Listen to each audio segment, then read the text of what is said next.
Equal Pay Day is April 2nd this year, and with it comes the reminder of how far women have to go until they earn the same as what men earned the previous year.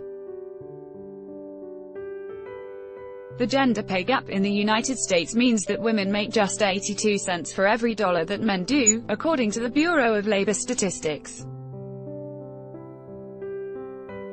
The problem is even worse for women of color. Black women made just 68 cents for every dollar white men did in 2017, BLS data showed, and Latina women made 62 cents on the dollar. While pay equity hasn't been a major issue in the 2020 presidential race so far, many candidates have, over the course of their careers, expressed their views on the wage gap. So in honor of Equal Pay Day, here is what each presidential candidate has said or done when it comes to equal pay. Kirsten Gillibrand, a New York senator, has put advocating for women at the forefront of her campaign. She has often spoken on the Senate floor on past Equal Pay Days, and her campaign website promises she will advocate for equal pay for equal work. Gillibrand has co-sponsored legislation called the Paycheck Fairness Act, a version of which recently passed in the House. The law would ban employers from asking job applicants how much they previously made, make it illegal for companies to retaliate against employees who ask about their wages, and raise penalties for equal pay violations. When she served in the U.S. House of Representatives, she co-sponsored the House version of the Lilly-led Better Fair Pay Act, a law that gave employees more time to file lawsuits alleging pay discrimination. Gillibrand has also championed universal paid family leave, which research has shown could help close the gender pay gap, by introducing her Family Act, which would create a national paid family and medical leave program, in every congressional session, since 2013. She also supports a $15 minimum wage. Women make up nearly two-thirds of minimum wage workers, according to the BLS. She is also a co-sponsor of the Equal Rights Amendment, which would guarantee legal equality for men and women in the Constitution. Kamala Harris has also been outspoken about her support for equal pay and has put a particular emphasis on advocating for women of color. She has previously written about the topic and outlined strategies for increasing pay equity, including advocating for pay transparency, preparing black women for better jobs, and raising the minimum wage to $15 an hour. Harris also backs the Paycheck Fairness Act and has co-sponsored Gillibrand's paid family leave legislation. At a February campaign stop in Iowa, the California senator said passing the Equal Rights Amendment, which she is also co-sponsoring, is the first step to lifting women's economic status. Elizabeth Warren. Economic justice is a signature issue for Warren, and this includes advocating for equal pay and a $15 minimum wage. She has co-sponsored the Paycheck Fairness Act and Gillibrand's Family Act, and recently joined colleagues in the Senate when they reintroduced the Equal Rights Amendment. Warren, a Democrat from Massachusetts, has also written pieces pushing for equal pay and gave an impassioned speech in the Senate in 2016 saying the fact that the U.S. still needs Equal Pay Day is a national day of embarrassment. In 2017, a conservative website reported that Warren's Senate office paid women less than men, but it turned out their data was incomplete, as it left out several high-paid women in her office. Bernie Sanders, the Vermont senator, has often said he supports equal pay for equal work. Like Warren, he frequently focuses on economic issues, including pay equity, paid family leave, and raising the minimum wage to $15. Sanders has co-sponsored the Paycheck Fairness Act and the Family Act, and includes pay equity for women workers on his 12-point economic agenda. However, the senator had to apologize earlier this year when a number of women who worked on his 2016 presidential campaign came forward with complaints about sexual harassment and pay disparities. "I certainly apologize to any woman who felt she was not treated appropriately, and of course if I run we will do better the next time," Sanders said on CNN in January. During the 2016 primaries, he also faced criticism over the fact that none of the top 10 highest-paid staffers on his payroll were women. The campaign did not respond to that controversy at the time. Cory Booker, a senator from New Jersey, is known for his active social media presence, where he often talks about advocating for women and being an unabashed feminist. He has co-sponsored the same legislation as many of his fellow Democratic candidates, the Paycheck Fairness Act, the Family Act and the Equal Rights Amendment, and last summer he called for the Government Accountability Office to study pay differences between men and women in the federal government. He also supports a $15 minimum wage. Amy Klobuchar, like her Senate colleagues on this list, Klobuchar has co-sponsored the Paycheck Fairness Act, the Family Act and the Equal Rights Amendment and supports raising the minimum wage to $15. The Minnesota senator has spoken out about the need for equal pay, and in 2014 her office released a report around Equal Pay Day showing that lower wages for women impact them not only while they're working but also through retirement.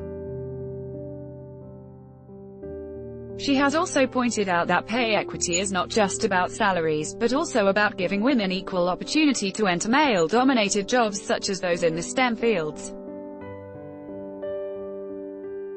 Klobuchar recently saw some criticism after several reports alleged that she treats her staff poorly and has what some considered a restrictive paid leave policy.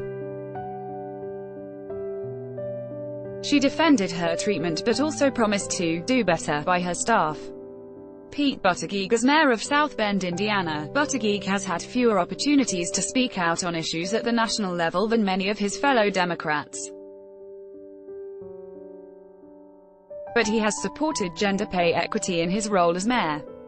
He has issued official declarations recognizing Equal Pay Day, and in 2012, he spoke at a pay equity rally in South Bend, noting that Indiana ranked 47th in the country when it came to pay parity.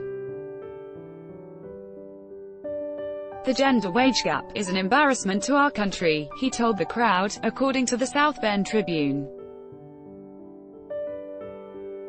Beto O'Rourke, when he was a representative from Texas, O'Rourke co-sponsored the Paycheck Fairness Act and the Family Act. He talked about supporting women while he was running against Ted Cruz for the Senate last year, and has tweeted about the need for equal pay for women, including women of color. Julian Castro is President Obama's former Secretary of Housing and Urban Development and former mayor of San Antonio. Castro does not have the same kind of legislative record that some of the other 2020 candidates do. He has called for a higher minimum wage and tweeted about how his mother supported women's pay equity when he was growing up. However, the Equal Employment Opportunity Commission found in 2014 that San Antonio discriminated against 3 women by paying them less than their male colleagues and retaliated when they complained, all while Castro was mayor. Shortly before he left San Antonio for the Obama administration, Castro ordered an outside review of pay disparities in the city, according to the San Antonio Current. Tulsi Gabbard is a representative from Hawaii. Gabbard has co-sponsored the Paycheck Fairness Act and the Family Act and recently spoke on the House floor in favor of the Equal Rights Amendment. She has spoken out on social media about how pay equity is an issue that affects all families and impacts women throughout their lives. Gabbard also supports a $15 minimum wage. John Hickenlooper, the former governor of Colorado and former Denver mayor, has not spoken much publicly about pay equity. In 2018, he did declare April 10th Equity for All Day in Colorado, though this was in coordination with an organization's marketing push for its work to close the gender pay gap. A few years earlier, in 2013, Hickenlooper signed legislation that extended the Federal Family and Medical Leave Act to include domestic partners in Colorado. Since launching his presidential campaign, Hickenlooper has said he supports a $15 minimum wage and that his vision for American workers would include creating a paid family and medical leave plan. John Delaney, during his 3 terms representing Maryland in the House, Delaney co-sponsored the Paycheck Fairness Act, the Equal Rights Amendment, and the Family Act. He has frequently tweeted about his support for pay equity, and in 2015 he posted a photo of himself holding a sign that read, "Equal pay for equal work is a core American value." Inslee is the governor of Washington state, and in March 2018 he signed legislation that aims to reduce the gender pay gap in his state. The Equal Pay Opportunity Act requires employees to receive equal pay for equal work, makes it easier for employees to file complaints over unfair pay and protects them from retaliation when asking about wages. He also signed a law guaranteeing paid family leave in Washington and supports raising the minimum wage. On past equal pay days, Inslee has tweeted his support, saying in 2016, for example, that the day serves as a reminder of the work we have left to assure equal pay for equal work.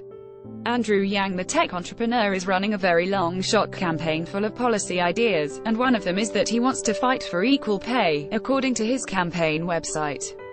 Yang notes that women make less than men, and that women of color make lower still, something that he would solve by working with states to implement salary disclosure laws, requiring federal contractors to pay employees equally, and launching new studies around pay equity in the federal workforce. One of Yang's signature policy ideas is that he wants to create a universal basic income of $1,000 per month for all Americans, which he says would give women more economic independence. Marianne Williamson, the inspirational speaker and author, includes equal pay for equal work as a policy proposal on her website, supports the Equal Rights Amendment, and says she would use the full powers of the presidency to advocate for the things women care about. Like Yang, she is a long-shot outsider and has proposed a $1,000 per month universal basic income plan. Wayne Messam, the mayor of Miramar, Florida. Messam launched his 2020 campaign for president on March 28. He has not spoken publicly about pay equity yet, and his main proposal so far is focused on eliminating $1.5 trillion in student debt. President Trump has made varying comments on the gender pay gap over the years. While on the campaign trail in 2015, he said in multiple interviews that he supported equal pay for women in theory, but that the reality was difficult. If they do the same job, they should get the same pay, he said on MSNBC's Morning Joe in 2015. But he said categorizing people could be dangerous, adding, "It's very hard to say what is the same job." He also told an Iowa TV station that year that, "If you start to say everybody gets equal pay, you get away from the whole American dream, and if everyone gets the same, you're into a socialistic society." Trump told CNN that he absolutely paid women at his company the same as men and sometimes more, and former Trump Organization executive Barbara Rez told Rolling Stone that she didn't think her gender affected her pay while working for Trump. Since taking control of the White House, however, Trump has made a number of moves that critics say could harm pay equity. In 2017, he stopped an Obama-era rule meant to address the wage gap by requiring large companies to report to the government how much they pay employees by race and gender. A federal judge recently overruled the administration and revived the rule, and last year Trump's Department of Labor gave federal contractors a bigger role in the process of auditing themselves for pay discrimination, according to Bloomberg Law.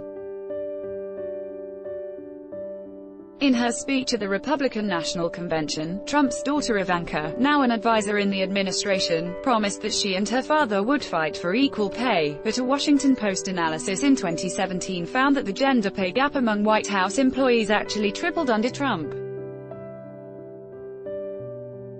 Bill Weld, the former governor of Massachusetts, is the only Republican so far who has said he will challenge Trump in 2020. During the presidential election in 2016, Weld left the Republican Party to run for vice president on the Libertarian Party's ticket. Now he's returned to the GOP. In his early campaign stops, he has spoken about a commitment to advocating for LGBT people, people of color and women who experience domestic violence, but he has not talked much about pay equity. And though he wrote in a 2000 article that he thought it was madness for the Republicans during the first Bush administration to be opposed to the Family Leave Act, which guaranteed unpaid leave for medical and family reasons, he has not endorsed the idea of paid leave. During his time as governor, he vetoed minimum wage increases. Write to Abigail Abrams at abigail.abrams@time.com.